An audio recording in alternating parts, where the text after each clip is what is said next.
Hello, I'm Rob. And I'm Rob. And welcome to Impossible Mission. And let's get into it, shall we? A few weeks ago, we talked about basically bad games that we like. That was the concept, wasn't it? Yeah. Although you picked on Final Fantasy a bit more than it deserved, I have to be honest. But, you know, it is what it is. Yeah, I mean, that was the episode with me and Andy, but you, as the editor, I noticed the pithy comments you left me. But this episode is the opposite of this. It's kind of the follow-up to that. Games that we should like, but don't. Yeah.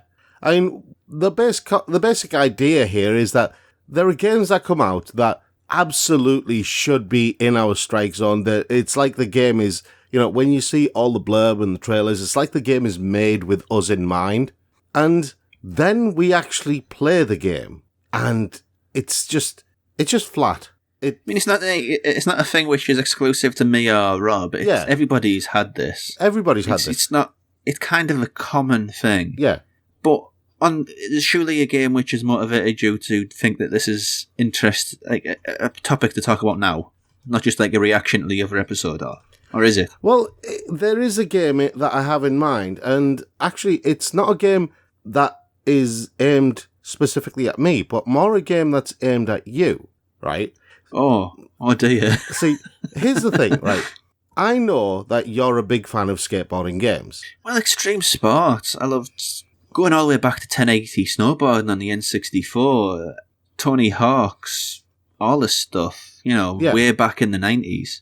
Yeah, exactly. And the new Tony Hawk's game has been getting so much positive press. I mean, it's basically a remake of the original game, isn't it? Yeah, I mean, I'm not going to play it because I kind of played the original too much. Yeah. And there's good nostalgia and there's bad nostalgia, and going back to that would be bad nostalgia. I don't want a part of that. I don't know. See, I played the Crash Bandicoot remake, and it was a lot of fun. Don't get me wrong. It was a lot of fun. And it seems like Activision is doing good work on the remake front. And the new Tony Hawk's game, for all intents and purposes, is getting a lot of positive press. And it got me thinking, that there are certain games that have come out in the interim period between the original Tony Hawk's game and this new remake of the Tony Hawk's game that really should have been in your strike zone. You really should have loved them. Games like Steep, for example. Yeah, Steep. I mean, if you don't remember Steep, it was that sort of all the extreme sports on a mountain. So you had wingsuit jumps, you had parachuting. I think it was parachuting. Snowboarding, skiing. Yeah. It's like a free-for-all extreme sports game on a mountain, which, I mean, as I said earlier, I adore extreme sports games because, little personal story, I wanted to try skateboarding, but the first time I tried skateboarding, I went, in England, I don't know whether it's true internationally, you have curbs, these invisible curbs where the path just goes down and then there's a little drop and you don't see it. I went down one of those, and I didn't see it, obviously, because it's an invisible curb. My face lost. The pavement won. So I've got a crooked nose, and I've had not massively crooked, but once you notice it, you can't not notice it. And I've had that for since I was under 10. So extreme sports games have always been a way for me to live vicariously through video games. Yeah. I've loved all of them, really. Because when you break your nose when you're under 10, it's like a big, scary thing, isn't it? If you did it when I was no, it won't be such an issue. But you know what I mean. That's why I've loved all of these things. But you get something like Steep, which is all of these distinctions, and you think, yes, this is for me. This is my game. And I played it, and it wasn't bad. It was just kind of soulless. Flat. Exactly what I said. I'm hopeful for the one that they seem to be following it up with Riders Rebellion, I think it's called, or something like that. Yeah. It's announced recently from Ubisoft. But Steep, it's like meh. Yeah. The video game. Yeah. But on the flip side, you've got a 2D game like Ollie Ollie. Ollie Ollie, there's a special place in hell reserved for Ollie Ollie. Because it's too pick up and play, it's too it's too addictive. It's repetitive as hell, but it's... Yeah, I'm not playing it anymore because I lost days to that thing. But this is the thing. it got me really thinking, because another game that flagged up this from my side, right? The new Marvel Avengers game, Square Enix. Yeah. That one. See, I'm a huge comic book fan, right? I love my superheroes. I love my anime, my manga, my comic books, everything like that, right? You know this, right? I even do a podcast about comic books. I love them that much. But here's the thing. I played the new Marvel game, and you know what? I hated it. And I don't think you're alone in that, really. The thing is, it wasn't just... for me, it wasn't just a kind of, this game is dull. It was like they didn't actually... It was like the developers and the publishers and everyone involved didn't actually get the point of these superheroes. It was... Yeah. An observation that I've made about them, it calls back to a game for superhero games before Spider-Man, Marvel Spider-Man from Insomniac and the Arkham series said, here, you know what? Superhero games can be good. Well, because once upon a time, they were the shoveliest of shovelware. There were some good superhero games that came out, right? In the times before... Lego games. No, not Lego games. There were some good superhero games, some properly good superhero games that came out. And the reason why they were good was because even though it was using very, very basic characteristics and some of them were using RPG mechanics. I mean, you mentioned the Lego game, so I'll get to that in a second, right? And the Spider-Man game that everybody talks about on PlayStation 1. Yeah, the Spider-Man game on PlayStation 1, Spider-Man 2 on the PlayStation 2, right? Well, that's what I was thinking of, but yeah, okay. But the games that I'm thinking about are Marvel Ultimate Alliance and X-Men Legends, right? Yeah. Because those, you had the 4-character operating system, so you basically switch from one character to another. Each character had individual abilities. You could improve those abilities. Basically, things that they do in the Marvel Avengers game. But when they did them in X-Men Legends and in Marvel Ultimate Alliance, they actually had this really good story backing it all up. You know, you had things that were actually going on in the comics backing it up. I mean, Marvel Ultimate Alliance 2 is basically about Civil War.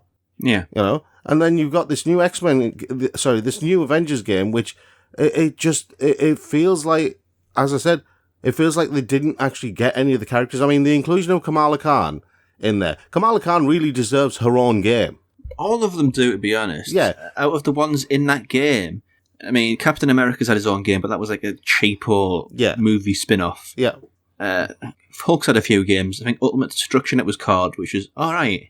Yeah, it's alright, but... Iron Man's got that VR game, a PSVR game, but generally not really anything to talk about those individual games. Yeah.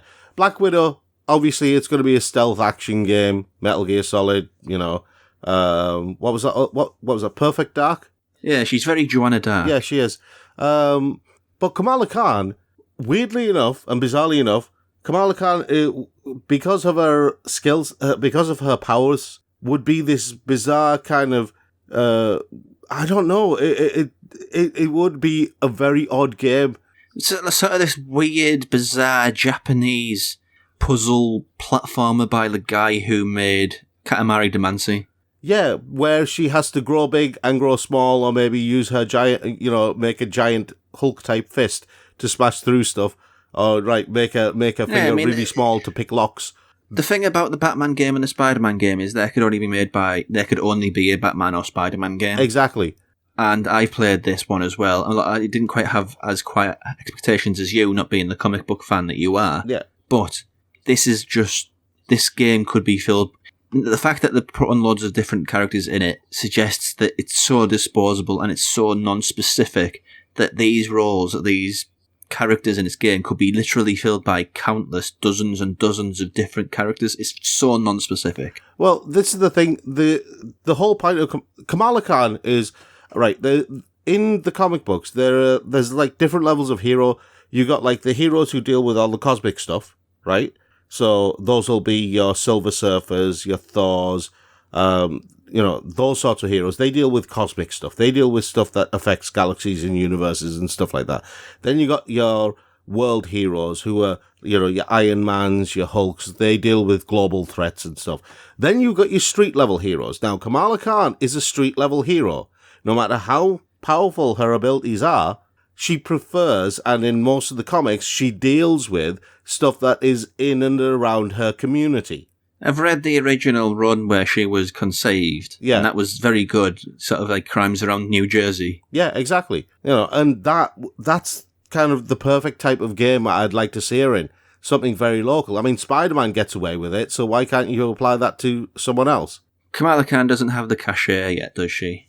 Exactly. But yeah, so it's a big risk to put someone like that in a big game. Yeah, but so the kind of hedging the bets by putting all of these lesser characters in this Avengers game. Yeah, but then you've got games like the Lego Marvel Superheroes game, or the Lego, where they have literally like the most Marvel characters in a game. The Lego Marvel Superheroes 1 is possibly the best Marvel game I've played, and I'm including Marvel Spider-Man in that. Yeah. That's a controversial opinion, I know. No, it's not. And all the characters feel like they should be. They feel independent and unique to each other. Exactly. And it had a solid story.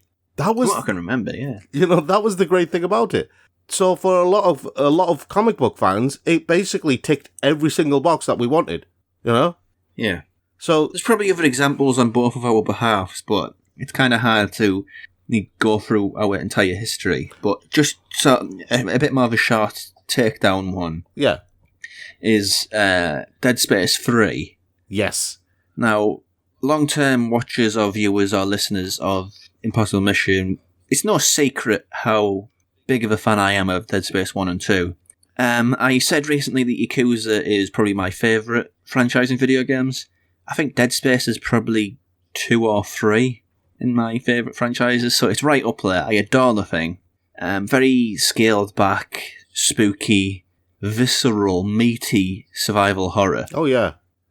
Which used sort of industrial tools as weapons. So it's really, it's its own thing. There's nothing else like it, even though it started its life off as not a rip-off of Resident Evil 4, but they wanted to make a Resident Evil 4, like show a game, say this is how much we love Resident Evil 4, but we can't do it, so let's move it somewhere else and make it our own thing. Do you know? It came from that. Do you know the interesting thing? But last thing, number 3, EA got their dirty hands on it. They made it a co-op shooter, a cover shooter. Yeah. And just packed it full of microtransactions. So whereas the other one, I think, saying meh about Steep is fine, because it's kind of like saying meh about the first Assassin's Creed. Maybe it's the sort of thing they'll get better at when they do more of it. But with Dead Space 3, that is EA being shitty EA. Yeah. The irony is, we Lost Planet 3 came out around the same time, and it did, yeah. I constantly think about your comment when you played Lost Planet 3 and said, this is basically what Dead Space 3 should have been. If they got rid of the shoot orange bit to kill Monster Man aspect of Lost Planet, I think it could have been around still today. Yeah. But yeah, I totally agree with you on Dead Space. There's an interesting thing about Dead Space. There were two interesting things. The industrial weaponry. I saw someone spit the dummy out saying Half-Life got there first. Well, the Half-Life character, what's his face? It's not about getting somewhere first or second or whatever. It's just a good implementation of this character, and it's because available. It's because that character uses a crowbar. Yeah, I'm pretty sure Half-Life wasn't the first game of a crowbar. Exactly. But anyway, the other interesting thing was someone has been pointing out the parallels and between Dead Space and Metroid, because there are a lot of similarities between Dead Space and Metroid, and they've said that their idea is that Dead Space is kind of a spiritual successor to what Metroid could have become if they hadn't gone down a different route. Okay, I want to ask this question: are we asking too much of developers when we say games that we should have liked but we didn't? No. Are we expecting too much from them? Are we expecting every game to be a new favourite game, a game that we love? Are we forgetting the fact that it's okay to be a solid 7 out of 10? No, I think it's okay to be a solid 7 out of 10. I think that, a lot of the games that we play, we're not going to abjectly hate, right? We're not going to abjectly hate. I mean, But if I'm paying 50 quid for a game and I hate that game, then I'm not going to pay for it. Yeah, I mean, let's be honest. I've been playing for a long time, and I could probably tell you about 10% or less of the games that I've ever played. Yeah. And the ones which stand out are the ones which I adore, or the ones which disappointed me. Yeah. I guess. Right. I've played every single Final Fantasy game. Yeah? Every single Final Fantasy game. But you know what? And the thing is, for a lot of them, I bought them when they came out. Yeah. Until 13, right? 13... Was 13 the one where it became sort of like a teenage girl anime? Kind of, yeah. X2... Like shoujo. It became very shoujo anime. X2 was... 10 Part 2 was Charlie's Angels, and then 13 was where they introduced Lightning as the main character, and it was very sci-fi and everything like that, and then they did 13 Part 2 and 13 Part 3. And you know what? I didn't bother buying 13 Part 2 or 3 on release. I just waited until I found them in a discount store and bought them then, and the only reason I bought them was basically so I could complete my collection. 14, okay. 14, I enjoyed playing 14. 15 when it came out, I honestly don't remember playing much of 15. For a completionist as well. Yeah. You have a much more open appreciation for the highs and lows of a franchise, because let's be honest, it's not all killer with Final Fantasy. It's far from it. Exactly. But 15... And for you to just sort of, I guess, bounce off of one. Yeah. 15, okay, a lot of work went into the game. You know, it looks very stylish. But do I remember playing most of it? No. I remember there was a big tortoise. Yeah, you won't have seen that if you've played it for a little bit, because that's like post-game, that is. Yeah. I'll be honest, though, having played that game, you finished that game, and got to the post-game. Yeah. There's very little I remember of it. Exactly. I remember a bit where you fight in a courtyard with robots. Yeah. And it's raining. And a guy with a hat. Which it's a very dapper hat, don't get me wrong. Do you know how many games that could describe? 7. If I didn't know you were talking about Final Fantasy, I would be asking, what game is he talking about here? Now there's the quiz, isn't it? Vaguely recollect a game and more people can get it. It becomes impossible. But yeah, I don't think anybody would make a claim, I say this openly, setting a tag on my back here, but I don't think anybody would claim that Final Fantasy 15 is the best one. No. I did like the trailer for the new one. Thought it's taking it 16. 16. I thought it's taking it in a much darker direction, which is basically what I wanted from Final Fantasy. It's the first Final Fantasy, mainline Final Fantasy in a while. They've all been sort of cyberpunk for a little bit too long. Yeah, proper medieval fantasy type thing. Yeah. So, is there any sort of closing thoughts on this? Well, yeah, see, you mentioned, are we expecting too much from developers? Does every game have to be, the best game we've ever played? And I agree, it doesn't have to be, Mediocrity is fine. But what I think they need to do is, because I'm just using the Avengers game here as an example, and the Tony Hawk's game, because we opened with those. The guys who did the remake for Tony Hawk seem to have gone back and listened to what the fans of the original game wanted, and listen to what fans of skating games wanted. Skateboarding games, sorry, not skating games. Skating games are something else. I don't think there's actually ever been one of those after the sort of ice rink skating games. Speed skating. Oh, that would be the Maybe there's been that aspect in a Winter Olympics game, but not like a pure ice skating game. No. There you go. There's a challenge to you, developers. Ice skating game, yeah, that's a challenge. But a speed skating game, a dedicated speed skating game, oh, that would be the. Well, they've got they got that derby game, that roller derby game, haven't they? So who knows? Yeah, ice hockey games are fun. Oh, they can be. But you were saying anyway. I've distracted you. Yes. And I shouldn't have done that. So. You know what I'm like. But anyway, where was I? Yes, using the Avengers game and the Tony Hawk's game. It seems like the developers for the remake of Tony Hawk's have gone back and listened to what skateboarding game fans wanted and what they want, and basically just implemented that. Yeah? Yeah, they've been quite pure about it. They haven't drowned it in anything. They just kind of made a pure exercise in, this is what a skateboarding game should be. This is what we have with things from the Tony Hawk's franchise. Let's just sort of put them together, meld them together. Whereas with something like the Marvel Avengers game, because it's a Marvel game, it's one of those too big to fail things, I feel. The developers feel that they can throw whatever they want into it and it's going to sell because it's a Marvel game. And yeah, I don't think this is like a topic where we can have sort of like this pithy...